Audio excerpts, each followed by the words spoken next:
I don't care what you tell me. I'm still gonna hide in this corner of the universe, not telling anyone what I'm denting, what I'm denting not, what I'm denting the universe, what I'm denting not, what I'm denting the universe, what I'm denting not. Ah, here you are. Hello.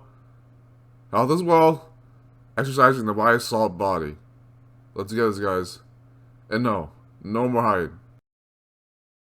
It is no surprise to anybody that if you've been in it long enough, or even in real life touching grass, that exercising affects the mental health that you have as a person. It is also announced through a tarot that the wise salt is the aspect of a person that learns through experience. So then why hesitate on something like exercise to begin with? Well, matters make it worse, but here it goes. One of the reasons people procrastinate on experiences throughout exercise is because they think that exercise alone is not enough to help their problems. They're right to that extent they are, because exercise by itself doesn't actually solve all your problems, but it brings about a lot of mental clarity that you wouldn't otherwise have without exercise.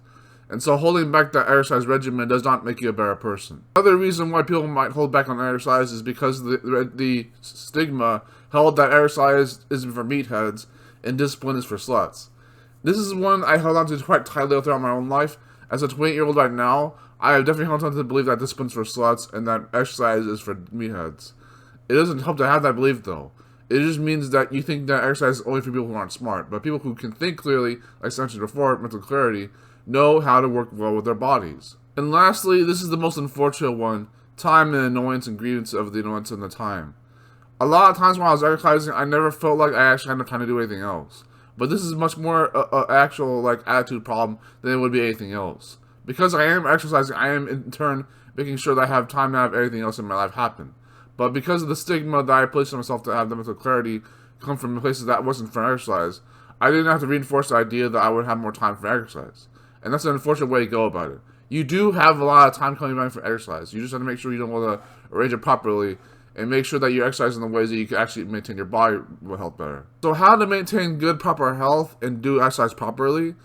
Well, one might suggest having stretch routines and having them done every time before you exercise. I slightly disagree with that. You see, I work out my body before I have to need to stretch. Because I stretch out my body for a lot like walks on the park, and I also do a lot of other things like yoga and even meditation. It doesn't mean I never have to stretch in the first place, but I will consider how taking my body through therapies and even mental decognition practices helps me not have to exercise the wrong way. Now, that aside, does that mean I never stretch? Of course not. It just means that I'm very aware and mindful of the way I have to take care of my body prior to any form of exercise I do that day. The other thing would just be the fact that I have to do something I can do meditatively and cognitively and consistently every single day that I know I'll commit to the rest of the time.